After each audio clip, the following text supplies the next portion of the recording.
Let's bring in Skylar Olsen, Zillow's Chief Economist. Skylar, great to have you with us. Yeah, thanks for having me. Will this work? Will this actually facilitate inventory onto the market? Will it facilitate sales, do you think? You know, in a market that is so short on supply, we honestly could, really could use all the help that we could possibly get. I think, what's going on right now, or this proposal that's, the White House is setting forward here, is a lot of incentives to say a first-time homebuyer to move forward. I don't know that they need those incentives to move forward, but if you size, 10 grand, it's kind of like compensating you or letting you handle the 50 basis points mortgage swings that can change your buying power by as much, if not a little bit more, that we've seen happen as recently as, over a month. So I think it really could incentivize a lot of buyers to move forward and could, spur forward sales. But we need those new listings to be there in the first place. We do have pent-up sellers, so these incentives for someone to provide a starter house could do a bit, but we do need a lot more to get back to pre-pandemic normals. We're still down a big shortfall. And then if you think over just building, how much we're shortfall and just how much more in the housing stock do we need? 2 million is ambitious for what we've been able to, provide, certainly in the starter home space. But our shortfall is more around maybe 4 million, 4.3, if you think of all those households who live with non-relatives that really cannot afford to pop out right now. I'm wondering how technically would this work as far as you know, in terms of somebody, let's say I'm a first-time home buyer and I see this tax credit and I think that's amazing. It's going to bring the mortgage rate down to equivalent to 5.5%.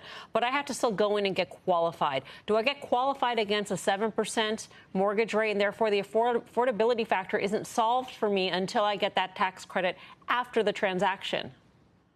Yes, I think so. A couple of things to kind of clarify here. It will amount to dropping your, I think the press release or the fact sheet that came out clarified that it would be the equivalent of dropping your mortgage rate for 1.5 percentage points just for the first 2 years. So that's kind of similar to, say, other popular mortgage products out there, like a 2-1 buy down, where you can get your seller to pay for the same kind of thing, right? Your mortgage rate falls for those first 2 years. Now, because it is a tax credit, though, you're not going to get it at the time, or built into the mortgage as you pay. It will come later. Now, hopefully, and if we think about someone who has the potential to become a home buyer, they're generally someone who has been saving for a while, so maybe they can carry it on until they get that tax credit.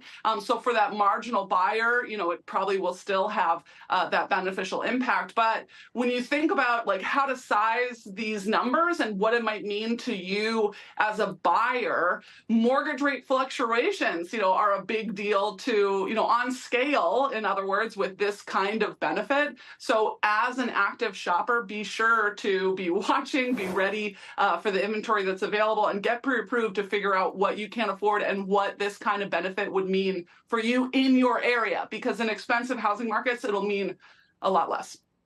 Skylar, Bono and Ison here. Thanks so much for joining us. So you drilled down on something that I find very interesting. So speaking about this marginal buyer and how there will be some fluctuation in terms of mortgage rates a few years out, can you speak to what might be the second or third order effects in terms of default rates that need to be considered as we're trying to find ways and engineer ways for people to stretch to get into these first-time homes that might just be at the brink of affordability? Yeah, so if I'm, understanding your question right, what you're saying is if we incentivize a bunch of people in order to become first-time home buyers that maybe otherwise would not have been able to, do I introduce a lot of risk into the system and will experience pain later? I think when we're thinking about credit markets and we're thinking about access to home ownership, there's a lot of space to improve how this process works.